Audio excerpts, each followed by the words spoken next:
Hello friends, welcome back to my English classroom. In this class, we are going to discuss about the chapter Elements of Writing. Calicut University second semester common course paper ആയ Writing for Academic and Professional Successലെ നാലാമത്തെ ചാപ്റ്ററാണ് Elements of Writing. ഈ പുസ്തകത്തിലെ ആദ്യ 3 ചാപ്റ്ററുകളും നമ്മൾ class എടുത്ത് കഴിഞ്ഞതാണ്. ആ ചാപ്റ്ററുകളിലൂടെ എന്താണ് അക്കാഡമിക് റൈറ്റിംഗ് എന്നും വ്യത്യസ്ത തരത്തിലും രീതിയിലുമുള്ള അക്കാഡമിക് റൈറ്റിംഗ് രീതികളെക്കുറിച്ചും അക്കാഡമിക് റൈറ്റിങ്ങിൻ്റെ വ്യത്യസ്ത പ്രോസസ്സുകളെക്കുറിച്ചും നമ്മൾ പഠിച്ചു കഴിഞ്ഞതാണ്. ആ ക്ലാസ്സുകളിൽ ഏതെങ്കിലും മിസ്സായവർ അത് കണ്ടതിന് ശേഷം അതിൻ്റെ ബാക്കി ഭാഗം സംസാരിക്കുന്ന ഈ ക്ലാസ്സിലേക്ക് വരിക. ഈ ക്ലാസ്സിൽ നമ്മൾ എലമെൻറ്റ്സ് ഓഫ് റൈറ്റിംഗ്, എഴുത്തിൻ്റെ വ്യത്യസ്ത ഘടകങ്ങളെക്കുറിച്ചാണ് ചർച്ച ചെയ്യുന്നത്. കഴിഞ്ഞ ക്ലാസ്സുകളിൽ ഞാൻ പറഞ്ഞതാണ്, writing for academic and professional success എന്ന് പറയുന്ന ഈ പേപ്പറിൽ ഒരുപാട് ടേമുകൾ നമുക്ക് പഠിക്കാനുണ്ട്. വളരെ പെട്ടെന്ന് മാറിപ്പോവുകയോ തെറ്റിപ്പോവുകയോ ചെയ്യുന്ന രീതിയിലുള്ള ടേമുകളാണെല്ലാം. അതുകൊണ്ട് തന്നെ പരീക്ഷയ്ക്ക് നിങ്ങളെ സഹായിക്കുന്ന രീതിയിൽ വളരെ ലളിതമായി ഈ ടേമുകളെ നിങ്ങൾക്ക് മനസ്സിലാക്കി തരിക എന്നുള്ളതാണ് ഈ ക്ലാസ്സുകളിലൂടെ എൻ്റെ ലക്ഷ്യം. നമുക്കിനി ക്ലാസ്സിലേക്ക് നേരിട്ട് പോവാം. So once again welcome back to my classroom. Elements of writing, എഴുത്തിൻ്റെ ഘടകങ്ങൾ. എലമെൻറ്റ് എന്ന് നമ്മൾ ചെറിയ ക്ലാസ് മുതലേ കേൾക്കുന്നതാണ് അല്ലേ. അടിസ്ഥാന പദാർത്ഥത്തെയാണ് എലമെൻറ്റ് എന്ന് പറയാം. എലമെൻറ്റുകൾ കൂടിച്ചേർന്നിട്ടാണ് പിന്നീട് കോമ്പൗണ്ടുകളും മറ്റു രൂപങ്ങളും ഉണ്ടാകുന്നത്. ഏറ്റവും അടിസ്ഥാനപരമായ ഘടകങ്ങൾ, എഴുത്തിലെ ഈ അടിസ്ഥാനപരമായ ഘടകങ്ങൾ എന്തെല്ലാമാണ്, അല്ലെങ്കിൽ എഴുത്തിൻ്റെ ആധാരം, അതിലേറ്റവും പ്രധാനപ്പെട്ട ഭാഗങ്ങൾ എന്തെല്ലാമാണ് എന്ന് വെച്ചാൽ ഇവിടെ പറയുന്നത് വളരെ ലളിതമായ ഒരു കാര്യമാണ്. നമ്മൾ എഴുത്തിൻ്റെ സമയത്ത് ഒരു സ്ട്രാറ്റജി ഉണ്ടായിരിക്കണം, അത് സ്വീകരിക്കണം. ആ സ്ട്രാറ്റജി ഏതായിരിക്കണം? വ്യത്യസ്ത രീതിയിലുള്ള സ്ട്രാറ്റജികളുണ്ട്. അതിലേതാണ് നമ്മൾ സ്വീകരിക്കേണ്ടത്? അതിന് നമ്മൾ ആദ്യം എന്തറിയണം? ഈ വ്യത്യസ്ത രീതിയിലുള്ള സ്ട്രാറ്റജികൾ ഏതെല്ലാമാണ് എന്നറിയണം. അതാണ് ഈ ക്ലാസ്സിലൂടെ പഠിപ്പിക്കുന്നത്. നിങ്ങളുടെ വായനക്കാരന് ഏറ്റവും സ്വീകാര്യമായ രീതി എന്തായിരിക്കും എന്ന് മനസ്സിലാക്കിക്കൊണ്ട് ഒരു എഴുത്തുകാരൻ ആ രീതി തിരഞ്ഞെടുക്കണം. ആ വ്യത്യസ്ത രീതികളെ, ദാറ്റ് ഈസ് ആ വ്യത്യസ്ത ഘടകങ്ങളെക്കുറിച്ചാണ് നമ്മൾ ഈ ക്ലാസ്സിലൂടെ പഠിക്കാൻ പോകുന്നത്. You have understood the preliminary steps in preparing an academic paper. കഴിഞ്ഞ ചാപ്റ്ററുകളിലായി ഒരു അക്കാഡമിക് പേപ്പർ എഴുതുന്ന സമയത്ത് നമ്മൾ അനുവർത്തിക്കേണ്ട പ്രാഥമികമായ സ്റ്റെപ്പുകളെക്കുറിച്ച് നമ്മൾ പഠിച്ചു കഴിഞ്ഞു. Now it is time to have a look at the strategies to be adopted in developing your paper. ഇനി നമുക്ക് ഒരു സ്ട്രാറ്റജി തിരഞ്ഞെടുക്കാനുള്ള സമയമാണ്. ഒരു അക്കാഡമിക് പേപ്പർ നമ്മൾ എഴുതുമ്പോൾ നമ്മുടെ ലക്ഷ്യം ഇത് വായിക്കപ്പെടാനാണ്. ഒരു കൂട്ടം ആളുകളിലേക്ക് വായിക്കാൻ വേണ്ടിയിട്ടാണ് നമ്മൾ എഴുതുന്നത്. അതുകൊണ്ട് തന്നെ തൻ്റെ വായനക്കാരന് ഏത് രീതിയായിരിക്കും സ്വീകാര്യം എന്നൊരു എഴുത്തുകാരൻ മനസ്സിലാക്കേണ്ടതുണ്ട്. അങ്ങനെ മനസ്സിലാക്കി അതിനനുസരിച്ചുള്ള ഒരു സ്ട്രാറ്റജി, ഒരു തന്ത്രമായിരിക്കണം അയാൾ പയറ്റേണ്ടത്. ആ തന്ത്രങ്ങളെക്കുറിച്ചാണ് ഇവിടെ പറയുന്നത്. ഏതെല്ലാം രീതിയായിരിക്കും ആളുകളിലേക്ക് കൂടുതൽ സ്വീകാര്യമായി മാറുക, അതല്ലെങ്കിൽ നമ്മൾ പറയുന്ന ടോപ്പിക്കിനനുസരിച്ച് ഏത് രീതിയാണ് നമുക്ക് സ്വീകരിക്കാനാവുക, അത്തരത്തിലുള്ള സ്ട്രാറ്റജികളെക്കുറിച്ചാണ് നമ്മൾ പഠിക്കാൻ പോകുന്നത്. Your strategies for developing the content will depend largely on your essay type or the rhetorical style you are planning to follow. ഏത് രീതിയിലുള്ള ഒരു സ്ട്രാറ്റജി എന്ന് പറയുമ്പോൾ നമുക്ക് ഇഷ്ടമുള്ള ഏതെങ്കിലും ഒന്ന് തിരഞ്ഞെടുക്കാൻ പറ്റില്ല. കാരണം അത് കൂടുതലും പ്രാധാന്യം കൊടുക്കേണ്ടത് നമ്മുടെ ടോപ്പിക്കിനാണ്. അപ്പോൾ നമ്മുടെ ടോപ്പിക്കിനനുസരിച്ചുള്ള ഒരു സ്ട്രാറ്റജി ആയിരിക്കണം നമ്മൾ സ്വീകരിക്കേണ്ടത്. Largely on your essay type, ഏത് ടൈപ്പ് എസ്സേ ആണ് നിങ്ങൾ എഴുതുന്നത് എന്നുള്ളത് പ്രാധാന്യമാണ്. അതേപോലെ തന്നെ rhetorical style you are planning to follow, നിങ്ങൾ ഏത് വിദ്യയാണ് അല്ലെ, ഏത് റെറ്റോറിക്കൽ സ്റ്റൈൽ എന്ന് ഉദ്ദേശിക്കുന്നത് നമ്മൾ ഒരു പ്രസംഗമൊക്കെ നടത്തുമ്പോൾ അതിലുപയോഗിക്കുന്ന വാക്ക് പാഠവും അല്ലെങ്കിൽ പ്രസംഗ വിദ്യയെക്കുറിച്ചൊക്കെയാണ് റെറ്റോറിക് എന്ന് പറയുന്നത്. ഒരു പ്രാസംഗികൻ അതിഗംഭീരമായി പ്രസംഗിച്ചുകൊണ്ടിരിക്കുമ്പോൾ നമുക്ക് പലതും വളരെ ഇഷ്ടപ്പെടാറുണ്ട് അല്ലേ. നമ്മളെങ്ങനെ പിടിച്ചിരുത്തുന്ന രീതിയിലുള്ള പ്രസംഗങ്ങൾ നമ്മൾ പലപ്പോഴും കേട്ടിട്ടുള്ളതാണ്. അത്തരത്തിൽ എഴുതുന്ന സമയത്തും ഇത് നമ്മൾ അനുവർത്തിക്കണം. അതായത് നമ്മുടെ എഴുത്ത് വായനക്കാരനെ വായിച്ചുകൊണ്ടേയിരിക്കാൻ, അത് മുഴുവനായി വായിക്കാൻ ഉതകുന്ന രീതിയിലാവണം. അതിന് നമ്മൾ എന്ത് ചെയ്യണം? നമ്മുടേതായിട്ടുള്ള ഒരു സ്റ്റൈല് അതിനകത്ത് ഉൾപ്പെടുത്തണം. അങ്ങനെ കൃത്യമായ ഒരു സ്ട്രാറ്റജി നമ്മൾ പ്ലാൻ ചെയ്ത് നമ്മുടെ എഴുത്തിനെ ഭംഗിയുള്ളതാക്കി മാറ്റണം. The terms rhetoric and rhetorical refers to the ways you can adopt to communicate effectively.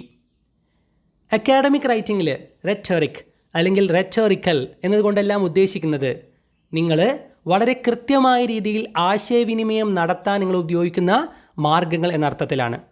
ഞാൻ പറഞ്ഞു, ഒരു പ്രസംഗവുമായി ബന്ധപ്പെട്ടാണ് കൂടുതലും റെറ്ററിക് എന്ന ടേം യൂസ് ചെയ്യാറുള്ളത്.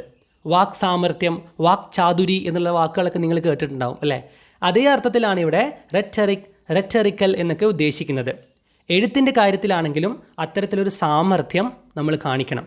എങ്കിൽ മാത്രമേ വളരെ മികച്ച രീതിയിൽ നമ്മുടെ എഴുത്ത് ആയി മാറുകയുള്ളൂ. അത് വായനക്കാരന് വളരെ ആസ്വാദികരമായി മാറുകയുള്ളൂ. നിങ്ങൾ തന്നെ ശ്രദ്ധിച്ചിട്ടുള്ളതാണ്, ചില സംഭവങ്ങളൊക്കെ നമ്മൾ വായിക്കുന്ന സമയത്ത് തുടക്കം വായിച്ചു പോകുമ്പോൾ തന്നെ നമുക്കത് മുഴുവനായിട്ട് വായിക്കാനുള്ളൊരു വലിയ താല്പര്യമുണ്ടാവും. അത് ആ എഴുത്തിൻ്റെ പ്രത്യേകത കൂടിയാണ് അല്ലേ? പറയുന്ന കാര്യത്തോടൊപ്പം തന്നെ എഴുത്തിൻ്റെ പ്രത്യേകതയുമുണ്ട്. അപ്പോൾ ഇവിടെ നമ്മൾ പറയുന്ന കാര്യത്തിനപ്പുറം ആ എഴുത്തിൻ്റെ രീതികളെക്കുറിച്ച് കൂടിയാണ് പറയുന്നത്. അതാണിവിടെ എലമെൻറ്റ്സ് ഓഫ് റൈറ്റിംഗ് എന്ന ചാപ്റ്ററിൽ വിശദീകരിക്കുന്നത്. Rhetorical modes are your strategies to reach out your audience. നമ്മൾ പറഞ്ഞ പോലെ റെറ്ററിക്കൽ മോഡ്സ് എന്നതുകൊണ്ട് അക്കാഡമിക് റൈറ്റിംഗിൽ ഉദ്ദേശിക്കുന്നത് ദാറ്റ് ഈസ് ദ സ്ട്രാറ്റജീസ്, നമ്മൾ ഉപയോഗിക്കുന്ന ആ തന്ത്രമാണ് അല്ലേ? തന്ത്രം എന്ന് പറയുന്നത് ഒരു പോസിറ്റീവ് സെൻസിലാണ്. കാരണം ഒരു മികച്ച സ്ട്രാറ്റജി ആയിരിക്കണം നമുക്കുണ്ടാവേണ്ടത്. എന്തിന്? To reach out your audience. നമ്മുടെ വായനക്കാരിലേക്ക് എത്താൻ നമ്മൾ ഉപയോഗിക്കുന്ന ഏറ്റവും മികച്ച സ്ട്രാറ്റജി, ഏറ്റവും മികച്ച തന്ത്രമാണ് ഇവിടെ റെറ്ററിക് എന്ന വാക്കുകൊണ്ട് ഉദ്ദേശിക്കുന്നത്. When you speak or write, you need to ensure that you are convincing enough to make your readers accept your views. നമ്മൾ എന്ത് സംസാരിക്കുമ്പോഴും എഴുതുമ്പോഴും നമ്മൾ പറയുന്ന കാര്യം ആ കേൾക്കുന്ന ആൾക്ക് അല്ലെങ്കിൽ വായിക്കുന്ന ആൾക്ക് സ്വീകാര്യമാണോ, അതല്ലെങ്കിൽ അയാൾക്ക് വിശ്വാസയോഗ്യമാണോ എന്ന് നമ്മൾ തീർച്ചയായിട്ടും ഉറപ്പ് വരുത്തേണ്ടതുണ്ട്. ഒരാളോട് നമ്മൾ കാര്യം പറയുമ്പോൾ അത് അയാളെ വിശ്വസിക്കണം അല്ലേ? അത്തരത്തിൽ ഉറപ്പോടു കൂടിയായിരിക്കണം നമ്മൾ പറയേണ്ടത്. അല്ലെങ്കിൽ അത്തരം സ്വാധീനം നമ്മൾ മറ്റുള്ളൊരാളിൽ ചെലുത്തണം. അയാൾക്ക് നമ്മളെ വിശ്വാസം വേണം. അതിനെല്ലാം വളരെ മികച്ച രീതിയിൽ നമ്മൾ എഴുതേണ്ടതുണ്ട്. Sometimes different modes of writing co exist in N essay. അതായത് പലപ്പോഴും ഒരേ സ്ട്രാറ്റജി തന്നെ നമുക്ക് മുന്നോട്ട് കൊണ്ടുപോകാൻ സാധിക്കും. അതായത് ഒരു എസ്സേയിൽ ഒരേ രീതി തന്നെ പിന്തുടർന്ന് നമുക്ക് മുന്നോട്ട് പോകാം. അതല്ലെങ്കിൽ ചിലപ്പോൾ ഒരു എസ്സേയിൽ തന്നെ പല പല സ്ട്രാറ്റജികൾ നമ്മൾ യൂസ് ചെയ്യേണ്ടി വരും. അതായത് നമ്മളൊരു വലിയ എക്സ്പ്ലനേഷൻ പറഞ്ഞുകൊണ്ട് പോകുന്നതിനിടയിൽ ഒരു ചെറിയൊരു കഥ പറയണം എന്നുണ്ടെങ്കിൽ നമ്മൾ മറ്റൊരു സ്ട്രാറ്റജി പാലിക്കേണ്ടി വരും. അത്തരത്തിൽ ഒരേ രീതി തന്നെ മുന്നോട്ട് പോകുന്ന എസ്സേകളുമുണ്ട്. അതല്ല, ഒരു എസ്സേയിൽ തന്നെ വ്യത്യസ്ത രീതികൾ നമ്മൾ സ്വീകരിക്കുന്നതുമുണ്ട്. ഇങ്ങനെ പറയുമ്പോൾ നമുക്ക് കുറച്ച് കൺഫ്യൂഷൻ ഉണ്ടാവാൻ സാധ്യതയുണ്ട്. പക്ഷേ ഓരോരോ സ്ട്രാറ്റജികളെക്കുറിച്ച് പഠിക്കുമ്പോൾ, ഓരോ എഴുത്ത് രീതികളെക്കുറിച്ച് പഠിക്കുമ്പോൾ നമുക്ക് ആ ഒരു കൺഫ്യൂഷൻ ഇല്ലാണ്ടാവുമെന്നാണ് ഞാൻ വിശ്വസിക്കുന്നത്. കാരണം നമ്മൾ ഇനി അങ്ങോട്ട് പറയാൻ പോകുന്നത് ഈ വ്യത്യസ്ത തരത്തിലുള്ള റൈറ്റിംഗ് സ്ട്രാറ്റജികളെക്കുറിച്ചാണ്.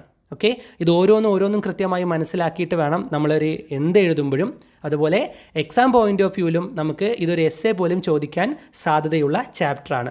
അതായത് എലമെൻറ്റ്സ് ഓഫ് റൈറ്റിംഗ് എന്ന് തന്നെ നേരിട്ട് എസ്സേ ചോദിക്കാൻ ചാൻസ് ഉള്ള ഒരു ചാപ്റ്ററാണ്. അപ്പോൾ നമ്മൾ എലമെൻറ്റ്സ് ഓഫ് റൈറ്റിങ്ങിൽ എന്തെല്ലാമാണ് എഴുതേണ്ടതെന്നുള്ളതാണ് നമ്മൾ ഇനി അങ്ങോട്ട് വളരെ വേഗത്തിൽ പറഞ്ഞു പോകുന്നത്. വ്യത്യസ്ത തരത്തിലുള്ള അക്കാഡമിക് റൈറ്റിംഗ് സ്ട്രാറ്റജികളെക്കുറിച്ച് നമുക്കിനി പഠിക്കാം. First one, narration. വിവരണം എന്നാണ് ഇതുകൊണ്ട് ഉദ്ദേശിക്കുന്നത്. നമ്മൾ ഇതിനു മുമ്പ് കേട്ടിട്ടുള്ള വാക്ക് തന്നെയാണ് narration. A narrative is a rhetorical mode suitable for relating a sequence of events or thoughts. Narration എന്ന് പറയുന്ന സ്ട്രാറ്റജി എഴുത്തിൽ നമ്മൾ ഉപയോഗിക്കുന്നത് എപ്പോഴാണ്? For relating a sequence of events. ഒരുപാട് സംഭവങ്ങളുടെ ഒരു പിന്തുടർച്ചയെക്കുറിച്ച് പറയുമ്പോൾ, ഓർ തോട്ട്സ് അല്ലെങ്കിൽ നമ്മുടെ ചിന്തകളുടെ ഒരു പിന്തുടർച്ചയെ പറയുമ്പോൾ. ചുരുക്കി പറഞ്ഞാൽ നമ്മളൊരു കഥ പറയുന്ന രീതിയിലാണ് നരേഷൻ മുന്നോട്ട് പോവുക. അതായത് ഏറ്റവും പ്രധാനപ്പെട്ട ഒന്നാമത്തെ റൈറ്റിംഗ് സ്ട്രാറ്റജിയാണ് ഒരു കഥ പറയുന്ന രീതിയിൽ കാര്യം പറഞ്ഞു പോവുക എന്നുള്ളത്. Narratives can be classified as fictional and non fictional. ഇത്തരത്തിൽ നരേറ്റീവുകളെ നമുക്ക് രണ്ട് രീതിയിൽ തരംതിരിക്കാൻ സാധിക്കും. ഒന്ന് ഫിക്ഷണൽ, സാങ്കല്പിക കഥകൾ, ആൻഡ് നോൺ ഫിക്ഷണൽ, സാങ്കല്പികമല്ലാത്ത യഥാർത്ഥത്തിൽ സംഭവിച്ച സംഭവങ്ങൾ. അതായത് ചരിത്രപരമായ കാര്യങ്ങളൊക്കെ കഥാരൂപത്തിൽ നമ്മൾ പറയാറില്ലേ, അതാണ് നോൺ ഫിക്ഷണൽ. ഫിക്ഷണൽ എന്ന് പറയുന്നത് തികച്ചും കഥകളായിരിക്കും. നമ്മുടെ മൗഗ്ലിയെ പോലെയുള്ള, ജംഗിൾ ബുക്ക് പോലെയുള്ള കഥകളെല്ലാം ഫിക്ഷണലാണ് അല്ലേ? നടന്നു എന്ന് നമുക്ക് തോന്നുമെങ്കിലും സാങ്കല്പികമായ കഥകളാണ്. അത്തരത്തിൽ ഫിക്ഷണലായിട്ടും നോൺ ഫിക്ഷണലായിട്ടും നമുക്ക് എന്ത് ചെയ്യാം? നരേറ്റീവ്സ്, എഴുത്തുകൾ കഥരൂപത്തിൽ എഴുതാൻ സാധിക്കും. അതാണ് ഒന്നാമത്തെ സ്ട്രാറ്റജി എന്ന് പറയുന്നത്. ചുരുക്കി പറഞ്ഞാൽ any kind of writing that brings out A story, fictional or real, can be considered A narrative. ഏത് രീതിയിലുള്ള കഥാവിവരണത്തെയും നമുക്ക് എന്ത് പറയാം? നെറേറ്റീവ് എന്ന് പറയാം. അത് ഫിക്ഷണൽ ആയാലും സാങ്കല്പികമായാലും അതല്ല റിയൽ, യഥാർത്ഥത്തിലുള്ള സംഭവമാണെങ്കിലും നമ്മളത് വിവരിക്കുമ്പോൾ ഒരു കഥാരൂപത്തിലാണ് വിവരിക്കുന്നതെങ്കിൽ അതിന് നമുക്ക് നെറേറ്റീവ് എന്ന് പറയാം. കഥകൾ അക്കാഡമിക് റൈറ്റിങ്ങിൻ്റെ ഭാഗമാണെന്ന് പറയാൻ കഴിയില്ല, അല്ലേ? നമ്മൾ കഥകൾ ക്രിയേറ്റീവ് റൈറ്റിംഗ് ആണ്, ക്രിയാത്മകമായിട്ടുള്ള എഴുത്തുകളാണ്. എന്നാൽ പലപ്പോഴും അക്കാഡമിക് റൈറ്റിങ്ങിൻ്റെ ഭാഗമായിട്ട് നമുക്ക് നെറേറ്റീവ് ടെക്നിക്ക് ഉപയോഗിക്കേണ്ടി വരും. അതായത് ചില ഭാഗങ്ങളിൽ കഥാരൂപത്തിൽ നമുക്ക് പറയേണ്ടി വരും. ഹിസ്റ്റോറിക്കലായിട്ടുള്ള സംഭവങ്ങൾ പോലും കഥാരൂപത്തിൽ പറയുമ്പോൾ വളരെ അട്രാക്റ്റീവായിട്ട് ആളുകൾക്ക് മനസ്സിലാവാൻ എളുപ്പമാണ്, അല്ലേ? ഇപ്പം നമ്മളൊരു ക്ലാസ് എടുക്കുന്ന സമയത്ത് പോലും ഒരു കഥയുടെ രൂപത്തിൽ പറയുമ്പോൾ അത് കുട്ടികൾക്ക് കൂടുതൽ മനസ്സിലാക്കാൻ എളുപ്പമായിട്ട് നമ്മൾ കാണാറുണ്ട്. നമുക്ക് പഠിക്കാനും പലതും കഥാരൂപത്തിൽ അറിയുന്നത് എളുപ്പമാണ്. അതുകൊണ്ട് തന്നെ ആദ്യത്തെ അക്കാഡമിക് റൈറ്റിംഗ് സ്ട്രാറ്റജിയാണ് നെറേറ്റീവ് സ്റ്റൈൽ എന്ന് പറയുന്നത്.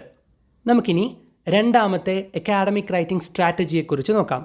Second one is description. Description involves presenting information in a manner appealing to the senses, sight, sound, smell, taste, and touch, and creating an impression in the reader or listener. Description എന്ന വാക്കുകൊണ്ടും ഉദ്ദേശിക്കുന്നത് വിവരണം എന്ന് തന്നെയാണ്. എന്നാൽ ഈ വിവരണം നരേഷനിൽ നിന്ന് കുറച്ച് വ്യത്യസ്തമാണ്. കാരണം ഇത് നമ്മുടെ ഇന്ദ്രിയങ്ങളെ കൂടി സ്വാധീനിക്കുന്ന രീതിയിലുള്ളതാണ്. അതല്ലെങ്കിൽ നമ്മൾക്ക് കാണാനും കേൾക്കാനുമൊക്കെ പറ്റുന്ന രീതിയിലുള്ള വിവരണ രീതിയെയാണ് ഡിസ്ക്രിപ്ഷൻ എന്ന് പറയുന്നത്. അപ്പീലിംഗ് ടു ദ സെൻസസ്, നമ്മുടെ ഇന്ദ്രിയങ്ങൾക്ക് വേണ്ടിയുള്ള വിവരണമാണിത്. എങ്ങനെ? സൈറ്റ്, നമുക്ക് കാണാൻ സാധിക്കും. സൗണ്ട്, നമുക്ക് ശബ്ദങ്ങൾ കേൾക്കാൻ സാധിക്കും. സ്മെൽ, നമുക്ക് വാസനിക്കാൻ സാധിക്കും. ടേസ്റ്റ്, നമുക്ക് രുചിക്കാൻ സാധിക്കും. ആൻഡ് ടച്ച്, ചിലപ്പോഴൊക്കെ തൊട്ടു നോക്കാനും നമുക്ക് സാധിക്കും. ഇത്തരത്തിൽ നമുക്ക് ഇന്ദ്രിയങ്ങളോട് വളരെ അടുത്ത് നിന്ന് പറഞ്ഞ് മനസ്സിലാക്കി തരുന്ന രീതിയാണ് ഡിസ്ക്രിപ്ഷൻ എന്ന് പറയുന്നത്.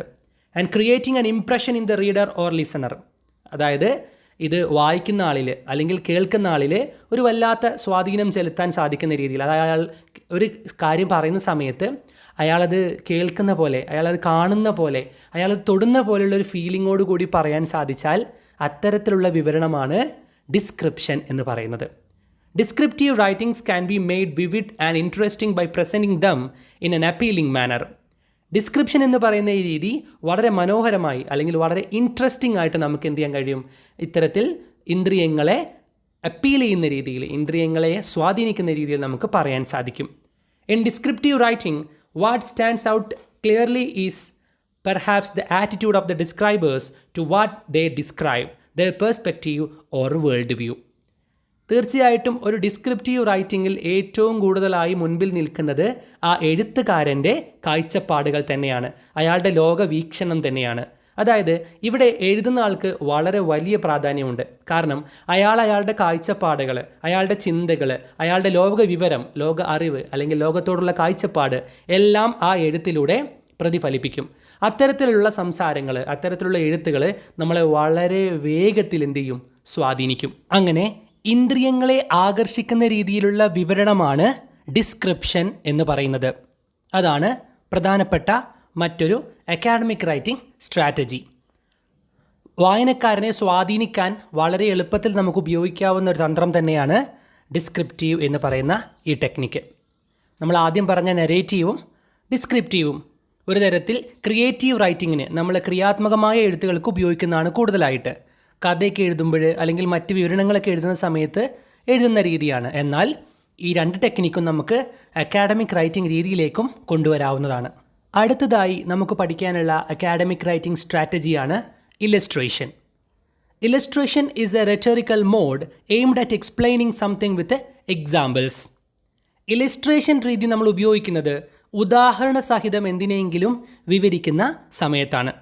ഇറ്റ്സ് എ റെറ്ററിക്കൽ മോഡ് നമ്മൾ ഉപയോഗിക്കുന്ന ഒരു സ്ട്രാറ്റജി തന്നെയാണ്. Aimed at explaining something with examples. ഉദാഹരണ സഹിതമാണ് നമ്മൾ എന്തെങ്കിലും വിവരിക്കുന്നതെങ്കിൽ അതാണ് ഇല്ലസ്ട്രേഷൻ. നമ്മളിതിനു മുമ്പും കേട്ടിട്ടുള്ളതാണ് ഈ വാക്ക്, അല്ലേ? ഇല്ലസ്ട്രേഷൻ, ഇല്ലസ്ട്രേറ്റ് ചെയ്യുക എന്നൊക്കെ പറയുന്ന രീതിയുണ്ട്. അതുകൊണ്ട് തന്നെ ഉദാഹരണങ്ങളോട് കൂടിയാണ് എഴുതുന്നതെങ്കിൽ ഇതാണ് strategy. Your general statements in an essay can be clarified if you use proper examples or illustrations. നമ്മൾ സാധാരണയായി എസ്സേയിൽ ഒരുപാട് സ്റ്റേറ്റ്മെൻറ്റുകൾ എഴുതും. ആ സ്റ്റേറ്റ്മെൻറ്റുകളെ ക്ലാരിഫൈ ചെയ്യാൻ വേണ്ടിയിട്ട്, കൂടുതൽ മനസ്സിലാക്കി കൊടുക്കാൻ വേണ്ടിയിട്ട്, വ്യക്തതയുള്ളതാക്കാൻ വേണ്ടിയിട്ട് നമുക്ക് എന്ത് യൂസ് ചെയ്യാം? എക്സാമ്പിളുകൾ, ഉദാഹരണങ്ങൾ അല്ലെങ്കിൽ ഇലസ്ട്രേഷൻസ് യൂസ് ചെയ്യാം. രണ്ടിനും ഒരേ അർത്ഥമാണുള്ളത്. അതുകൊണ്ട് തന്നെ ഉദാഹരണ സഹിതം ചില കാര്യങ്ങൾ നമുക്ക് വിവരിക്കേണ്ടി വരാറുണ്ട്. ഒരു ഉദാഹരണത്തിലൂടെ തന്നെ ഇലസ്ട്രേഷൻ എന്ന് പറയുന്ന ഈ സ്ട്രാറ്റജിയെ നമുക്ക് മനസ്സിലാക്കാം. If your instructor asks you to write on the problems faced by a city in disposing its solid waste, on the hazards of solid waste, you are very likely to use photographs of piling waste in the streets to explain a point. ഉദാഹരണത്തിന്, നിങ്ങളുടെ instructor, നിങ്ങളുടെ അധ്യാപകൻ നിങ്ങളോട് ഒരു assignment അല്ലെങ്കിൽ ഒരു project അല്ലെങ്കിൽ ഒരു എസ്സേ എഴുതാൻ ആവശ്യപ്പെടുകയാണ്. ടോപ്പിക് എന്താണ്? Problems faced by a city in disposing its solid waste. ഖരമാലിന്യ സംസ്കരണത്തിൽ ബുദ്ധിമുട്ടുന്ന ഒരു നഗരത്തിൻ്റെ പ്രശ്നങ്ങളെക്കുറിച്ചാണ് നിങ്ങളോട് എഴുതാൻ പറഞ്ഞത് എന്ന് വിചാരിക്കുക. അതായത് മാലിന്യ കൂമ്പാരമായ ഒരു സിറ്റിയെക്കുറിച്ചാണ് നിങ്ങളോട് എഴുതാൻ പറഞ്ഞത്. ആ സമയത്ത് ഏറ്റവും നല്ല രീതിയിലുള്ള എഴുത്ത് എന്ന് പറയുന്നത് ഉദാഹരണ സഹിതം അത് വിവരിക്കുക എന്നുള്ളതാണ്. ഇവിടെ ഈ എസ്സേയുടെ ഭാഗമായിട്ട് നമ്മൾ ഒരു ഫോട്ടോഗ്രാഫ് കൊടുക്കുകയാണ് എന്ന് വിചാരിക്കുക. ആ ഫോട്ടോഗ്രാഫിൽ കാണിച്ചിരിക്കുന്നത് ആ നഗരത്തിൽ തള്ളിയിരിക്കുന്ന വലിയ കൂമ്പാരമായി കിടക്കുന്ന മാലിന്യങ്ങളാണെന്ന് വിചാരിക്കുക. വളരെ എളുപ്പത്തിൽ തന്നെ ആ നഗരത്തിലെ യഥാർത്ഥ കാഴ്ചകൾ വായനക്കാരന് മനസ്സിലാക്കാൻ സാധിക്കും. കൂടെ വായിക്കുന്ന കാര്യങ്ങളും കൂടി ആവുമ്പോൾ എന്താണ് അവിടെ യഥാർത്ഥത്തിൽ സംഭവിക്കുന്നത് എന്ന് വളരെ വൃത്തിയായി കൃത്യമായി മനസ്സിലാക്കാനും സാധിക്കും. A photograph can be used as an example in an illustrative paragraph or essay, as it would give a clear idea about what exactly you are trying to explain. അതായത് വിവരിച്ചുകൊണ്ട്, ഉദാഹരണ സഹിതം വിവരിക്കുക മാത്രമല്ല, വേണമെങ്കിൽ നമുക്ക് ഇത്തരത്തിൽ ഫോട്ടോഗ്രാഫുകൾ ഉപയോഗിച്ചുകൊണ്ടും ഇലസ്ട്രേഷൻ, എക്സാമ്പിൾസ് നടത്താവുന്നതാണ്. ഇങ്ങനെ ഉദാഹരണങ്ങളിലൂടെ നമ്മൾ എഴുതുന്ന കാര്യം എത്രത്തോളം സത്യമാണ്, വ്യക്തമാണ്, കൃത്യമാണ് എന്നുള്ളത് വായനക്കാരന് നമുക്ക് ബോധ്യപ്പെടുത്താൻ സാധിക്കും. It would give a clear idea about what exactly you are trying to explain. നമ്മൾ എന്താണോ വിവരിക്കാൻ ഉദ്ദേശിക്കുന്നത് എന്നതിൻ്റെ കൃത്യമായൊരു ധാരണ ഒരു ചിത്രത്തിലൂടെ നമുക്ക് നൽകുവാൻ സാധിക്കും. ഇത്തരത്തിൽ ഇലസ്ട്രേഷൻസ് ഉപയോഗിച്ചുകൊണ്ട്, എക്സാമ്പിളുകൾ ഉപയോഗിച്ചുകൊണ്ടുള്ള എഴുത്തിനെയാണ് ഇല്ലസ്ട്രേഷൻ എന്ന് പറയുന്നത്. എല്ലാ രീതിയിലുള്ള എസ്സേയ്ക്ക് ഇത് പ്രായോഗികമല്ല, അല്ലേ? അതുകൊണ്ട് തന്നെ ഇത്തരത്തിൽ എങ്ങനെയെങ്കിലും നമുക്ക് കാണിച്ചാൽ, ചിത്രങ്ങളിലൂടെയോ മറ്റുമൊക്കെ ഇല്ലസ്ട്രേറ്റ് ചെയ്തുകൊണ്ട് കാണിച്ചാൽ കൂടുതൽ വ്യക്തമാകുന്ന എസ്സേകൾ, പ്രൊജക്റ്റുകൾ, അസൈൻമെൻറ്റുകളെല്ലാം നമുക്ക് ഇത്തരമൊരു ടെക്നിക്ക് യൂസ് ചെയ്യാവുന്നതാണ്. അങ്ങനെ ഉദാഹരണങ്ങളിലൂടെ വിവരിക്കുന്ന രീതിയാണ് ഇല്ലസ്ട്രേഷൻ എന്ന് പറയുന്നത്. നമുക്കിനി അടുത്ത സ്ട്രാറ്റജിയിലേക്ക് പോകാം. 4ാമത്തെ അക്കാഡമിക് റൈറ്റിംഗ് സ്ട്രാറ്റജിയാണ് ആർഗ്യുമെൻറ്റേഷൻ.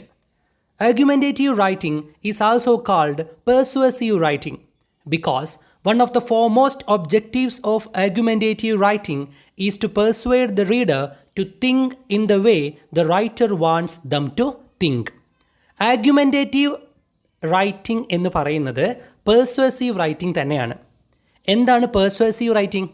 ഒരാളെ പ്രേരിപ്പിക്കുന്ന രീതിയിലുള്ള എഴുത്തുകളാണ് പെർസുവേസീവ് റൈറ്റിംഗ്. അതിന് തന്നെയാണ് ആർഗ്യുമെൻറ്റേറ്റീവ് സ്റ്റൈൽ എന്ന് പറയുന്നത്. എന്താണ് ഇത്തരത്തിലുള്ള എഴുത്തിലൂടെ ചെയ്യുന്നത്? ഇതിൻ്റെ പ്രധാനപ്പെട്ട ഒബ്ജക്റ്റീവ് എന്താണ്? ടു പെർസുവേഡ് ദ റീഡർ, വായനക്കാരനെ പ്രേരിപ്പിക്കുക, അയാളുടെ ഒരു കാര്യം പറഞ്ഞ് വിശ്വസിപ്പിച്ച് ആ രീതിയിൽ ചിന്തിക്കാൻ വേണ്ടി പ്രേരിപ്പിക്കുക.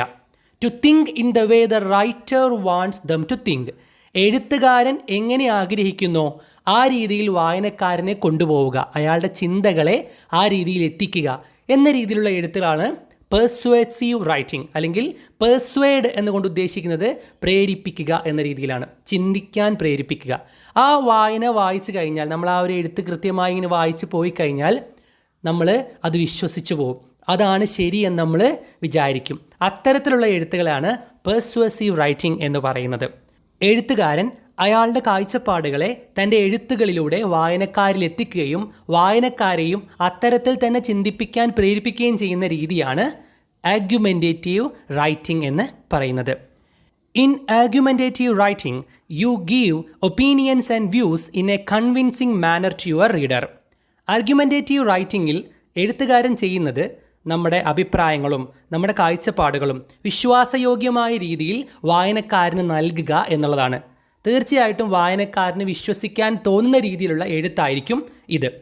In order to make an argument convincing it needs to be clear and logical. എങ്ങനെയാണ് വിശ്വാസയോഗ്യമായ രീതിയിൽ എഴുതുക എന്ന് പറയുന്നത്? ഇറ്റ് നീഡ്സ് ബി ക്ലിയർ, അല്ലെ, വളരെ വ്യക്തമായിരിക്കണം കാര്യം. ലോജിക്കൽ, യുക്തിസഹമായിരിക്കണം. അതായത് വളരെ ക്ലിയർ ആയിട്ടുള്ള, വ്യക്തമായിട്ടുള്ള, യുക്തിസഹമായ കാര്യങ്ങൾ ആര് പറഞ്ഞാലും നമുക്ക് വിശ്വസിക്കാൻ തോന്നും. കാരണം നമ്മൾക്കും ചിന്തിക്കുമ്പോൾ അത് ശരിയാണല്ലോ എന്ന് തോന്നും. അത്തരത്തിലുള്ള എഴുത്താണ് ആർഗ്യുമെൻറ്റേറ്റീവ് റൈറ്റിംഗ് എന്ന് പറയുന്നത്. Clarity and logicality are achieved through clear critical thinking.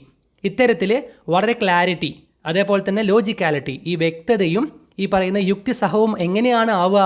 By critical thinking, വളരെ ക്രിയാത്മകമായി ചിന്തിച്ച്. അതായത് എഴുതുന്ന ആൾ തീർച്ചയായിട്ടും എന്ത് ചെയ്യണം? എങ്ങനെയാണ് ഞാൻ വായനക്കാരിലേക്ക് എത്തേണ്ടത്, എത്തരത്തിലുള്ള ആളുകളാണുള്ളത്, അവരെ എങ്ങനെയാണ് വിശ്വസിപ്പിച്ചെടുക്കുന്നത് എന്ന് ക്രിട്ടിക്കൽ തിങ്കിങ്, വളരെ ക്രിട്ടിക്കലായി ക്രിയാത്മകമായി ചിന്തിച്ചുകൊണ്ടാണ് ഒരു രൂപരേഖ തയ്യാറാക്കി അയാൾ എഴുതേണ്ടത്. അത്തരത്തിൽ പ്രധാനപ്പെട്ട എഴുത്ത് രീതിയാണ് ആർഗ്യുമെൻറ്റേഷൻ എന്ന് പറയുന്നത്. ഇങ്ങനെ വായനക്കാരനെ സ്വാധീനിക്കുന്ന രീതിയിൽ, പെർസ്വേഡ് ചെയ്യുന്ന രീതിയിലുള്ള എഴുത്തുകളെയാണ് ആർഗ്യുമെൻറ്റേഷൻ എന്ന് പറയുന്നത്. നമുക്കിനി 5ാമത്തെ അക്കാഡമിക് റൈറ്റിംഗ് സ്ട്രാറ്റജിയെക്കുറിച്ച് പഠിക്കാം. 5th one, comparison and contrast. ഈ വാക്ക് നമുക്ക് പരിചിതമാണ് അല്ലേ? കമ്പാരിസൺ, കമ്പയർ ചെയ്യുക. എന്തെല്ലാം സിമിലാരിറ്റീസ് ഉണ്ടെന്ന് കമ്പയർ ചെയ്യുന്നതാണ് കമ്പാരിസൺ എന്ന് പറയാറുള്ളത്. കോൺട്രാസ്റ്റ് എന്ന് പറയുന്നത് വ്യത്യാസങ്ങളെയാണ്, അല്ലെ, ഡിഫറൻസുകളെയാണ്. ഇത്തരത്തിലുള്ള അക്കാഡമിക് റൈറ്റിംഗ് എസ്സേ രീതികളാണ് ഇവിടെ പറയുന്നത്. എന്താണെന്ന് നോക്കാം. Sometimes, while writing an academic paper, you may be required to find out similarities and differences between two subjects. പലപ്പോഴും അക്കാഡമിക് റൈറ്റിംഗ് രീതിയിൽ നമ്മൾ എഴുതേണ്ടി വരുമ്പോൾ നമുക്ക് നേരിടേണ്ടി വരുന്ന ഒരു വലിയ കടമ്പയാണ് സിമിലാരിറ്റീസ് ആൻഡ് ഡിഫറൻസസ് കണ്ടെത്തുക എന്നുള്ളത്. അതായത് എന്തെങ്കിലും 2 സംഭവങ്ങളെക്കുറിച്ച്, 2 സബ്ജക്റ്റ്, 2 വിഷയങ്ങളെക്കുറിച്ച് അതിൻ്റെ സാമ്യതകളും അതിൻ്റെ വ്യത്യാസങ്ങളും കണ്ടെത്തുക എന്ന് പറയുന്നത് അക്കാഡമിക് റൈറ്റിങ്ങിൻ്റെ ഭാഗമായി നമുക്ക് എഴുതേണ്ടി വരാറുണ്ട്. ഇത്തരത്തിലുള്ള ചോദ്യങ്ങളും നമ്മൾ ഒരുപാട് കണ്ടിട്ടുള്ളതാണ് അല്ലേ? പരീക്ഷകൾക്കടക്കം എസ്സേ ചോദിക്കുമ്പോൾ പോലും ഇത്തരത്തിൽ സിമിലാരിറ്റീസ് എന്തെല്ലാമാണ്, ഡിഫറൻസുകൾ എന്തെല്ലാമാണ് എന്നൊക്കെ നമ്മളോട് ചോദിക്കാറുണ്ട്. അത്തരത്തിലുള്ള എഴുത്തുകൾ തീർച്ചയായിട്ടും അക്കാഡമിക് റൈറ്റിങ്ങിൻ്റെ ഭാഗമായിട്ടും വരാറുണ്ട്. The rhetorical mode that comes to your rescue during such situation is compare and contrast.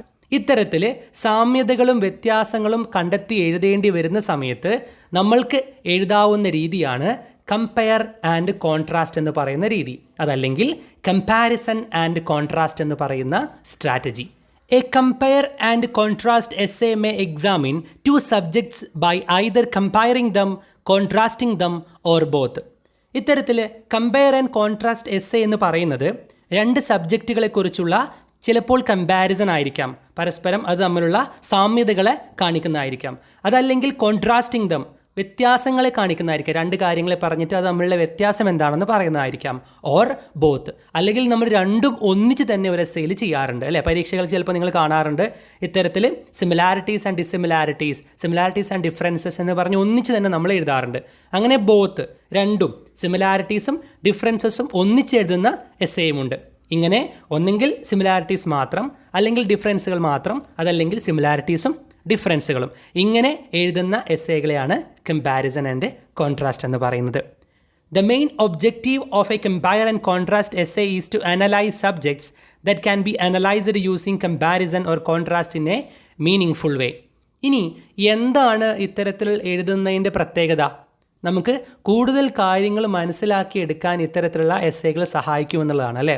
2 സംഭവങ്ങളെക്കുറിച്ച്, 2 കാര്യങ്ങളെക്കുറിച്ച്, 2 സബ്ജക്റ്റുകളെക്കുറിച്ച് കൂടുതൽ മനസ്സിലാക്കാൻ പറ്റും. കാരണം അവ തമ്മിലുള്ള സാമ്യതകൾ എന്തെല്ലാമാണ്, അപ്പോൾ നമുക്ക് ആ കാര്യങ്ങളൊക്കെ കൃത്യമായി ബോധ്യപ്പെടും. അതുപോലെ അവ തമ്മിൽ എന്തൊക്കെ വ്യത്യാസങ്ങളാണുള്ളത് എന്ന് മനസ്സിലാക്കുന്നതോ നമുക്ക് കൂടുതൽ കാര്യങ്ങൾ അറിയാൻ സാധിക്കും. അങ്ങനെ മെയിൻ ഒബ്ജക്റ്റീവ് എന്ന് പറയുന്നത് analyse subjects that can be analysed using comparison or contrast. നമുക്ക് കൂടുതൽ വ്യാഖ്യാനങ്ങൾ നടത്താൻ, കൂടുതൽ കാര്യങ്ങൾ ബോധ്യപ്പെടാൻ ഇത്തരത്തിൽ കമ്പയർ ചെയ്യുന്നതും കോൺട്രാസ്റ്റ് ചെയ്യുന്നതും, അതല്ലെങ്കിൽ സിമിലാരിറ്റീസും ഡിഫറൻസുകളും പഠിക്കുന്നതിലൂടെ നമുക്ക് സാധിക്കും. അങ്ങനെ വ്യത്യാസങ്ങളെ കണ്ടെത്താൻ, അതല്ലെങ്കിൽ സാമ്യതകളെ കണ്ടെത്താൻ, അതല്ലെങ്കിൽ രണ്ടും ഒരുമിച്ച് ചെയ്യാൻ നമ്മൾ ഉപയോഗിക്കുന്ന സ്ട്രാറ്റജിയാണ് കമ്പാരിസൺ ആൻഡ് കോൺട്രാസ്റ്റ് എന്ന് പറയുന്ന രീതി. ആറാമതായി നമുക്ക് പഠിക്കാനുള്ള അക്കാഡമിക് റൈറ്റിംഗ് സ്ട്രാറ്റജിയാണ് കോസ് ആൻഡ് എഫക്റ്റ്. കോസ് നമുക്കറിയാം കാരണമാണ്, എന്തിൻ്റെയെങ്കിലും കോസ് കാരണത്തെക്കുറിച്ച് പഠിക്കുക. ആൻഡ് എഫക്റ്റ് അതിൻ്റെ ഫലത്തെക്കുറിച്ച് പഠിക്കുക, അതിൻ്റെ ആഫ്റ്റർ എഫക്റ്റ് അല്ലെ അതിൻ്റെ റിസൾട്ടിനെ കുറിച്ച് പഠിക്കുക. ഇത്തരത്തിൽ കോസ് ആൻഡ് എഫക്റ്റിനെ കുറിച്ച് പഠിക്കുന്ന രീതിയിലുള്ള എഴുത്തുകളാണ് കോസ് ആൻഡ് എഫക്റ്റ് എന്ന് പറയുന്ന എഴുത്ത് രീതി. എന്താണിതെന്ന് നോക്കാം. In your academic writing assignments, you may require to incorporate cause and effect analysis. And depending on your major subject, you may even be asked to produce an essay following cause and effect. പലപ്പോഴും academic writing രീതിയിൽ നമുക്ക് എഴുതേണ്ടി വരാവുന്ന ഒരു രീതിയാണിത്. കാരണം പലതിൻ്റെയും കാര്യകാരണ സഹിതം അതല്ലെങ്കിൽ അതിൻ്റെ എഫക്റ്റ്, അതിൻ്റെ ഫലം എല്ലാം നമുക്ക് അനലൈസ് ചെയ്യേണ്ടി വരാറുണ്ട്, വിശകലനം ചെയ്യേണ്ടി വരാറുണ്ട്. ഇത്തരത്തിൽ പല കാര്യങ്ങളുടെയും അതിൻ്റെ കാരണവും അതിൻ്റെ ഫലവും ഒക്കെ വിശകലനം ചെയ്ത് എഴുതുന്ന സമയത്ത് നമുക്ക് ഉപയോഗിക്കാവുന്ന ഒരു റൈറ്റിംഗ് സ്ട്രാറ്റജിയാണ് കോസ് ആൻഡ് എഫക്റ്റ് എന്ന് പറയുന്ന ഈ രീതി. For instance, if you are pursuing business studies, you may get an assignment asking you to analyze the reasons for particular consumer behaviors and the resultant effects on sales of certain products. ഉദാഹരണത്തിന് നിങ്ങളൊരു business student ആണെന്ന് വിചാരിക്കുക. BCom പഠിക്കുന്നതോ BBA പഠിക്കുന്നതോ ആയിട്ടുള്ള ഒരു business പഠനം നടത്തുന്ന ആളാണെങ്കിൽ തീർച്ചയായിട്ടും നിങ്ങൾക്ക് ചെയ്യാവുന്ന ഒരു അസൈൻമെൻ്റ് ആയിരിക്കും ഇത് ഇത്തരത്തിലുള്ള കോസ് ആൻഡ് എഫക്റ്റ്. ഉദാഹരണത്തിന് ഒരു കൺസ്യൂമർ ബിഹേവിയർ അതല്ലെങ്കിൽ ഏതെങ്കിലും ഒരു പ്രൊഡക്റ്റ് മാർക്കറ്റിൽ ഇറങ്ങി, ആ പ്രൊഡക്റ്റിൻ്റെ കാര്യകാരണങ്ങൾ, അതെങ്ങനെയൊക്കെയാണ് ആളുകൾ വാങ്ങുന്നത് അല്ലെങ്കിൽ വാങ്ങാതിരിക്കുന്നത് എന്ന് പറയുന്ന പഠനങ്ങൾ, അതാണ് കൺസ്യൂമർ ബിഹേവിയർ എന്ന് പറയുന്നത്. അത്തരത്തിൽ ആളുകൾ വാങ്ങുന്നുണ്ടോ അല്ലെങ്കിൽ വാങ്ങുന്നില്ലേ, അതിൻ്റെ കാരണങ്ങൾ എന്തെല്ലാമാണ്, അതാണ് കോസ്. ആൻഡ് റിസൾട്ടൻ്റ് എഫക്ട്സ് മാത്രമല്ല അതെന്തൊക്കെ എഫക്റ്റുകളാണ് മാർക്കറ്റിൽ ഉണ്ടാക്കിയത് on sale of certain products, ചില പ്രൊഡക്റ്റുകൾ എങ്ങനെയെല്ലാമാണ് വിറ്റുപോയത്, അതിൻ്റെ എഫക്റ്റ് എന്തെല്ലാമാണ് എന്ന് പഠിക്കുന്ന രീതിയിൽ. ഇത്തരത്തിൽ ബിസിനസ്സുമായി ബന്ധപ്പെട്ടാണ് കൂടുതലും ഇത്തരത്തിൽ കോസ് ആൻഡ് എഫക്റ്റ് ഉണ്ടാവാറുള്ളത്. എന്നാൽ മറ്റ് ടോപ്പിക്കുകളിലും മറ്റ് സബ്ജക്റ്റുകളിലും നമുക്ക് ഇത്തരത്തിൽ കാര്യകാരണവും അതിൻ്റെ ഫലവും തമ്മിൽ അനലൈസ് ചെയ്തുകൊണ്ട് പഠിക്കാൻ ഉണ്ടാവാറുണ്ട്. ഒരു ഉദാഹരണം പറഞ്ഞാൽ, കുറച്ച് കാലം മുമ്പ് ഇവിടെ നടന്ന ഒരു വലിയ റെവല്യൂഷൻ ഉണ്ട് അല്ല, ഡാറ്റ റെവല്യൂഷൻ നമുക്ക് വേണമെങ്കിൽ അതിനെ വിളിക്കാം, ജിയോ റെവല്യൂഷൻ എന്ന് ഞാൻ അതിനെ പേരിടും. എന്ന് വെച്ചാൽ ഇത്രയേ ഉള്ളൂ, നമ്മൾ ഡാറ്റ വളരെ വളരെ സൂക്ഷിച്ച് പിശുക്കി ഉപയോഗിച്ചിരുന്ന ഒരു കാലം ഉണ്ടായിരുന്നു. കാരണം നല്ല വിലയായിരുന്നു. ഇത്തരത്തിൽ നമുക്ക് നെറ്റ് ഉപയോഗിക്കുക, ഈ പറയുന്ന ഇൻ്റർനെറ്റ് ഉപയോഗിക്കുക എന്നൊക്കെ പറയുന്നത് വളരെ സാമ്പത്തിക ബാധ്യത ഉണ്ടാക്കുന്ന കാര്യമായിരുന്നു. അങ്ങനെ ഇരിക്കുന്ന സമയത്താണ് ജിയോ എന്ന് പറയുന്ന ഒരു പുതിയ ആശയം നമ്മളെ അംബാനി കൊണ്ടുവരുന്നത് അല്ലേ. ജിയോ ഫ്രീ ആയിട്ട് എല്ലാവർക്കും ഇത്തരത്തിൽ അങ്ങോട്ട് ഡാറ്റ കൊടുക്കാൻ തുടങ്ങി, നെറ്റ് കൊടുത്തു, അതേപോലെ തന്നെ കോൾ ഫ്രീ ആക്കി. ഇത്തരത്തിലൊരു വലിയ റെവല്യൂഷൻ തന്നെ ഉണ്ടാക്കി. എന്തായാലും ആ റെവല്യൂഷന് പോസിറ്റീവായിട്ടുള്ള നെഗറ്റീവായിട്ടുള്ള ഒരുപാട് വശങ്ങൾ ഉണ്ടായിട്ടുണ്ട് അല്ലേ. അത്തരത്തിലൊരു കോസ് അത് നമ്മുടെ സമൂഹത്തിലുണ്ടാക്കിയ അതിൻ്റെ കാരണങ്ങൾ, അതിൻ്റെ ബിഹേവിയർ, അതിൻ്റെ സ്വഭാവം, എന്തൊക്കെ കാരണങ്ങളാണ് ഉണ്ടാക്കിയത് എന്ന് പറയുന്ന രീതിയിലുള്ള പഠനങ്ങൾ നടത്താം. മാത്രമല്ല അതിൻ്റെ ഫലം, എഫക്റ്റ് എന്താണ്. ഇന്ന് നമുക്ക് നെറ്റില്ലാതെ ജീവിക്കാൻ പറ്റാത്ത അവസ്ഥയായി, അതല്ലെങ്കിൽ പല കാര്യങ്ങൾക്കും നെറ്റ് ഉപയോഗിക്കേണ്ട ആവശ്യമായി. എന്തായാലും അതൊരു വലിയ റെവല്യൂഷൻ തന്നെയാണ്, അത് പോസിറ്റീവായാലും നെഗറ്റീവായാലും. ഇത്തരത്തിലൊരു പഠനമൊക്കെയാണ് നമ്മൾ നടത്തുന്നതെങ്കിൽ Jio revolution in the data world എന്ന ടോപ്പിക്കിലൊക്കെ നമ്മൾ പഠിക്കുകയാണെങ്കിൽ നമ്മൾ എഴുതുന്ന രീതി എങ്ങനെയായിരിക്കും? It's a cause and effect strategy ആയിരിക്കും അല്ലേ. കാരണം അതിൻ്റെ കാര്യകാരണങ്ങൾ പഠിച്ച് അതിൻ്റെ ഫലത്തെക്കുറിച്ചൊക്കെ മനസ്സിലാക്കിക്കൊണ്ടായിരിക്കും നമ്മൾ എഴുതുക. ഇന്ന പോസിറ്റീവുകളുണ്ട്, ഇന്ന നെഗറ്റീവുകളുണ്ട്, ഇന്ന സംഭവങ്ങളാണ് സംഭവിച്ചത്, ഇന്ന മാറ്റമാണ്, ഇന്ന കാരണമാണ്, അവസാനം ഇതാണ് ഫലം എന്ന രീതിയിൽ എഴുതുന്ന രീതിയാണ് കോസ് ആൻഡ് എഫക്റ്റ് സ്ട്രാറ്റജി എന്ന് പറയുന്നത്. ഏഴാമത്തെ അക്കാഡമിക് റൈറ്റിംഗ് സ്ട്രാറ്റജിയാണ് ഡെഫിനിഷൻ. വളരെ ചെറിയ ക്ലാസ് മുതലേ നമുക്ക് കേട്ട് പരിചയമുള്ളൊരു വാക്കാണ് ഡെഫിനിഷൻ എന്ന് പറയുന്നത്. നമ്മൾ ഏത് സബ്ജക്റ്റാണ് പഠിക്കുന്നതെങ്കിലും ഇത്തരത്തിൽ ഒരുപാട് ഡെഫിനിഷനുകൾ നമ്മൾ കാണാപാഠം പഠിച്ചിട്ടുണ്ട് അല്ലേ. ഏത് ടോപ്പിക്കുമായി ബന്ധപ്പെട്ടും ഇത്തരത്തിൽ എന്താണെന്ന് പറയുന്ന, അത് സയൻസ് ആയിക്കോട്ടെ, കമ്പ്യൂട്ടർ ആയിക്കോട്ടെ, മറ്റേത് വിഷയങ്ങൾ നമ്മൾ പഠിക്കുന്ന സമയത്തും ഒരുപാട് ഡെഫിനിഷനുകൾ നമ്മൾ പഠിക്കുന്നുണ്ട്. എന്താണത്, അതിൻ്റെ ഡെഫിനിഷൻ എന്താണ് എന്ന് പറയുന്ന രീതിയിൽ ഒരുപാട് നമ്മൾ കാണാപാഠം പഠിക്കേണ്ടി പോലും വന്നിട്ടുണ്ട്. അത്തരത്തിലുള്ള റൈറ്റിംഗ് സ്ട്രാറ്റജിയാണ് ഡെഫിനിഷൻ എന്ന് പറയുന്നത്. എന്താണെന്ന് നോക്കാം. A definition is a way of explaining A word or phrase. ഏതെങ്കിലും ഒരു വാക്കിനെ അതല്ലെങ്കിൽ ഒരു പ്രയോഗത്തെ, വാക്കുകളുടെ ഒരു കൂട്ടത്തെ, ഫ്രേസിനെ വിവരിക്കുന്ന രീതിയിലുള്ള എഴുത്താണ് definition. The word to be defined may refer to an object, an idea, a concept, a type person, a place or a phenomenon. നമുക്ക് വിവരിക്കാനുള്ള എക്സ്പ്ലെയിൻ ചെയ്യാനുള്ള ആ വേർഡ്, ആ വാക്ക് എന്ന് പറയുന്നത് ചിലപ്പോൾ ഒരു ഒബ്ജക്റ്റ് ആയിരിക്കാം, ഒരു വസ്തു ആവാം. ആൻ ഐഡിയ, ഒരു ആശയമായിരിക്കാം. എ കോൺസെപ്റ്റ്, അതും ഒരു ആശയം തന്നെ ആവാം. എ ടൈപ്പ് പേഴ്സൺ, ഒരു പ്രത്യേക രീതിയിലുള്ള വ്യക്തിയാവാം. എ പ്ലേസ്, ഒരു സ്ഥലമാവാം. എ ഫിനോമിനൻ, ഒരു പ്രതിഭാസമാവാം. എന്തെങ്കിലും ഒരു സയൻറ്റിഫിക് ആയിട്ടുള്ള രീതിയിലുള്ള ഒരു പ്രതിഭാസമായിരിക്കാം. ഇത്തരത്തിൽ എന്തുമാവാം. ഇതിനെ നമ്മൾ വിവരിക്കുന്ന രീതിയാണ് ഡെഫിനിഷൻ എന്ന് പറയുന്നത്. ഈ കൊടുത്തിരിക്കുന്ന ചോദ്യങ്ങളൊന്ന് നോക്കുക. How would you define new media? Define photosynthesis. What is chemical reaction? ഇത്തരത്തിൽ കുറേ ചോദ്യങ്ങൾ മുന്നിൽ കണ്ടിട്ടാണ് നമ്മളിവിടെ വരെ എത്തിയത് അല്ലേ? ഇതിനെല്ലാം ഉത്തരങ്ങൾ എഴുതിയിട്ടാണ് പല ക്ലാസ്സുകളും നമ്മൾ പാസ്സായി വന്നത്. Responses to these questions usually attempted in a paragraph each are examples for definition. ഈ മുകളിൽ പറഞ്ഞിരിക്കുന്ന ചോദ്യങ്ങൾക്ക് നമ്മളൊരു പാരഗ്രാഫിൽ ഉത്തരം എഴുതുമ്പോൾ അതാണ് അതിൻ്റെ ഡെഫിനിഷൻ എന്ന് പറയുന്നത് അല്ലേ? നമ്മൾ 2-3 വരിയിൽ എന്താണ് ഇത് എന്ന് വിവരിക്കുന്നത് തന്നെയാണ് ഡെഫിനിഷൻ എന്ന് പറയുന്നത്. There may also be occasions when the answers to such questions are to be written in the form of an essay, following a pattern of development. നമ്മൾ പറഞ്ഞു, ഒരു പാരഗ്രാഫിൽ ഒതുക്കി ഈ പറയുന്ന ചോദ്യങ്ങൾക്ക് ഉത്തരം നൽകുന്നതിന് ഡെഫിനിഷൻ എന്ന് പറയാം. ചിലപ്പോൾ നമുക്ക് ആ ഉത്തരം ഒരു പാരഗ്രാഫിൽ ഒതുക്കാതെ ഒരു വലിയ എസ്സേ ആയിട്ട് തന്നെ വിവരിക്കേണ്ടി വരും. അത്രയും വിവരിച്ചു പോകേണ്ട ഒരു കാര്യമായിരിക്കും. When you write a definition essay, you bring out an extended definition. ഇനി നമ്മൾ എഴുതാൻ പോകുന്നത് ഒരു ഡെഫിനിഷൻ എസ്സേ ആണെങ്കിൽ അതിനെ നമുക്ക് എന്ത് വിളിക്കാം? An extended definition. ഒരു ഡെഫിനിഷനെ എസ്സേ രൂപത്തിൽ വിവരിച്ച് പറയുന്നതിനെയാണ് ഇത്തരത്തിൽ ഡെഫിനിഷൻ എസ്സേ കൊണ്ട് ഉദ്ദേശിക്കുന്നത്. You may also incorporate the definition of A word in certain other assignments. നമ്മൾ നേരത്തെ പറഞ്ഞ പോലെ തന്നെ ഇതൊരു സ്ട്രാറ്റജിയാണ്. എങ്ങനെ നമുക്ക് ഡെഫിനിഷൻ എസ്സേകൾ എഴുതാൻ പറ്റും. എന്തിനേലും കുറിച്ച് വളരെ വിശദമായിട്ട് എസ്സേ ഒക്കെ എഴുതാൻ പറ്റും.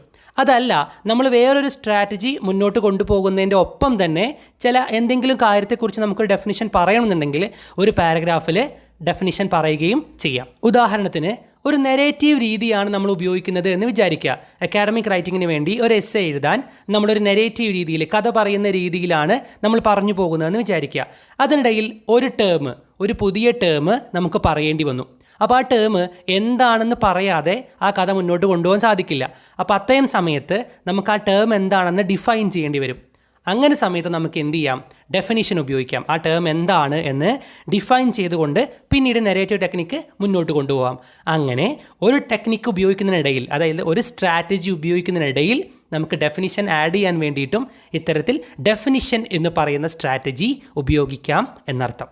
നമുക്കിനി അടുത്ത സ്ട്രാറ്റജിയെക്കുറിച്ച് പഠിക്കാം. 8th one, process analysis. You are familiar with the writing style followed in cookbooks, instruction manuals, self-help books and user guides.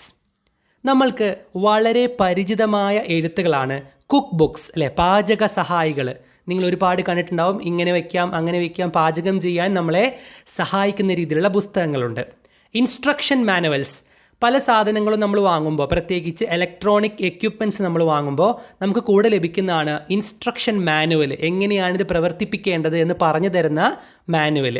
Self help books, നമ്മളെ സ്വയം സഹായിക്കുന്ന രീതിയിലുള്ള പുസ്തകങ്ങൾ അല്ലേ? അതായത് നമ്മൾ കമ്പ്യൂട്ടർ തനിയെ വീട്ടിലിരുന്ന് പഠിക്കാം, അല്ലെങ്കിൽ പല കാര്യങ്ങളും സ്വന്തമായി ചെയ്യാമെന്നൊക്കെ പറഞ്ഞ പുസ്തകങ്ങൾ നിങ്ങൾ പുസ്തക കടകളിൽ കണ്ടിട്ടുണ്ടാവും. ആൻഡ് യൂസർ ഗൈഡ്സ്, നമുക്ക് ഹെൽപ്പ് ചെയ്യുന്ന രീതിയിൽ എന്തെങ്കിലും ഒരു എക്യുപ്മെൻറ്റ് എങ്ങനെയാണ് ഉപയോഗിക്കേണ്ടത് എന്ന് പറഞ്ഞു തരുന്ന രീതിയിലുള്ള യൂസർ ഗൈഡുകൾ അല്ലേ? എങ്ങനെയാണത് പ്രവർത്തിപ്പിക്കുന്നതെന്നൊക്കെ പറഞ്ഞു തരുന്ന ഗൈഡുകളും നമ്മൾ കണ്ടിട്ടുണ്ട്. ഇതിലുള്ള എഴുത്തുകളെല്ലാം നമുക്ക് പരിചിതമാണ്. All these works try to explain processes. എന്താണ് ഇതിനകത്തെല്ലാം എഴുതിയിരിക്കുന്നത്? All these works try to explain processes. എന്തെങ്കിലും ഒരു പ്രക്രിയയെ വിശദീകരിക്കുകയാണ് ചെയ്യുന്നത് അല്ലേ? ആദ്യം ഇങ്ങനെ ചെയ്യുക, പിന്നീട് ഇങ്ങനെ ചെയ്യുക എന്ന് പറയുന്ന ഒരു പ്രോസസ്സിനെയാണ്, ഒരു പ്രക്രിയ നമുക്ക് വിശദീകരിച്ച് തരികയാണ് ചെയ്യുന്നത്.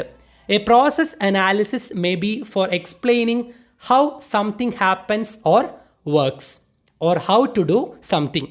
ഇത് തന്നെയാണ് ഒരു പ്രോസസ് അനാലിസിസ് റൈറ്റിംഗ് സ്ട്രാറ്റജി എന്ന് പറയുന്നത്. നമുക്ക് വിവരിക്കാനുള്ളത് എന്തിൻ്റെയെങ്കിലും ഒരു പ്രവർത്തനത്തെയാണ്, അല്ലെങ്കിൽ എങ്ങനെയാണ് ഒന്ന് വർക്ക് ചെയ്യുക, എങ്ങനെയാണ് ഒരു സംഭവം ചെയ്യുക എന്നൊക്കെയാണ് പറയാനുള്ളതെങ്കിൽ നമുക്ക് ഉപയോഗിക്കാവുന്ന ഒരു സ്ട്രാറ്റജിയാണ് പ്രോസസ് അനാലിസിസ് എന്ന് പറയുന്ന writing style. A process analysis may be for explaining how something happens or works. എങ്ങനെയാണ് ഒരു സംഭവം ഉണ്ടാകുന്നത് അല്ലെങ്കിൽ എങ്ങനെയാണ് അത് പ്രവർത്തിക്കുന്നത് എന്ന് വിവരിക്കുന്ന രീതിയാണ് process analysis. Or how to do something, അതല്ലെങ്കിൽ എങ്ങനെയാണ് ഒരു കാര്യം ചെയ്യുക എന്നൊക്കെ നമുക്ക് പറഞ്ഞു തരുന്ന രീതിയാണ്. ഇതിൻ്റെ ഒരു സ്വഭാവം നിങ്ങൾക്ക് ആലോചിക്കുമ്പോൾ തന്നെ മനസ്സിലാവുന്നതാണ് അല്ലേ. ആദ്യം ഇന്നത് ചെയ്യുക, അതിനുശേഷം ഇന്നത് ചെയ്യുക എന്നൊക്കെ പറയുന്നൊരു രീതിയാണ്. The former is called informational process analysis and the later directional process analysis. അത് തന്നെ രണ്ട് രീതിയിലുണ്ട് എന്ന് പറയാണ്. അതായത് how something happens or works, എങ്ങനെയാണ് ഒരു സംഭവം ഉണ്ടാകുന്നത് അല്ലെങ്കിൽ വർക്ക് ചെയ്യുന്നത്, പ്രവർത്തിക്കുന്നത് എന്ന് പറയുന്ന രീതിയാണ് ഇൻഫോർമേഷണൽ പ്രോസസ് അനാലിസിസ് എന്ന് പറയുന്നത്. കാരണം നമുക്കൊരു അറിവ് നൽകുകയാണ് അല്ലേ, ഒരു ഇൻഫോർമേഷണൽ പ്രോസസ് അനാലിസിസ് ആണ്. എന്നാൽ ഹൗ ടു ഡു സംതിങ്, എങ്ങനെയാണ് ഒരു കാര്യം ചെയ്യുക, എങ്ങനെയാണത് ചെയ്യേണ്ടത് എന്നൊക്കെ നമുക്ക് പറഞ്ഞു തരുന്നതിന് നമുക്ക് എന്ത് വിളിക്കാം, ഡയറക്ഷണൽ പ്രോസസ് അനാലിസിസ്. നമുക്കൊരു ഡയറക്ഷൻ നൽകുകയാണ്, ഇങ്ങനെയാണ് ചെയ്യേണ്ടത്, അങ്ങനെയാണ് ചെയ്യേണ്ടതെന്ന്. അത്തരത്തിലുള്ളതിനെ ഡയറക്ഷണൽ പ്രോസസ് അനാലിസിസ് എന്നും വിളിക്കും. അങ്ങനെ രണ്ട് രീതിയിലുള്ള പ്രോസസ് അനാലിസുകളുണ്ട്. ഇൻഫോർമേഷണൽ, എങ്ങനെയാണ് ഇത് വർക്ക് ചെയ്യുന്നത്, എന്താണ് ഈ സംഭവം എന്ന് വിവരിച്ച് തരുന്നതിന് ഇൻഫോർമേഷൻ എന്നും, എങ്ങനെയാണ് ചെയ്യേണ്ടത്, ഹൗ ടു ഡു സംതിങ്, എങ്ങനെയാണ് പ്രവർത്തിപ്പിക്കേണ്ടതെന്നൊക്കെ പറഞ്ഞു തരുന്ന സമയത്ത് അതിന് നമുക്ക് ഡയറക്ഷണൽ, കാരണം നമുക്കൊരു ഡയറക്ഷൻ നൽകുകയാണ് പറഞ്ഞ പോലെ. The main objective of a process analysis essay or paragraph is to explain the steps involved in doing something. നമ്മൾ പറഞ്ഞ പോലെ തന്നെ എങ്ങനെയാണ് ഒരു കാര്യം ചെയ്യേണ്ടത് എന്ന് സ്റ്റെപ്പ് ബൈ സ്റ്റെപ്പായിട്ട് നമുക്ക് വിവരിച്ച് തരുന്ന രീതിയാണ് പ്രോസസ് അനാലിസിസ് എസ്സേയും ചെയ്യുന്നത്. Or the sequence in the functioning of something, അതല്ലെങ്കിൽ എന്തെങ്കിലും ഒരു സംഭവം വർക്ക് ചെയ്യുന്നതിൻ്റെ സീക്വൻസ്, അതിൻ്റെ കൃത്യമായ ഒരു ഓർഡർ നമുക്ക് വിവരിച്ച് തരുന്ന രീതിയാണ്. അതായത് നമുക്ക് എഴുതേണ്ടി വരുന്നത് ഇത്തരത്തിലുള്ള എന്തെങ്കിലും ഒരു പ്രോസസ്സിനെ കുറിച്ചാണെങ്കിൽ, ഇത്തരത്തിൽ പ്രവർത്തിപ്പിക്കുന്ന അതല്ലെങ്കിൽ എന്തെങ്കിലും ഒരു സംഭവത്തെക്കുറിച്ച് അത് എങ്ങനെയാണ് വർക്ക് ചെയ്യുന്നത് എന്ന രീതിയിലൊക്കെയാണ് പറയേണ്ടതെങ്കിൽ തീർച്ചയായിട്ടും നമ്മൾ ഉപയോഗിക്കേണ്ട സ്ട്രാറ്റജിയാണ് പ്രോസസ് അനാലിസിസ് എന്ന് പറയുന്ന റൈറ്റിംഗ് സ്റ്റൈൽ.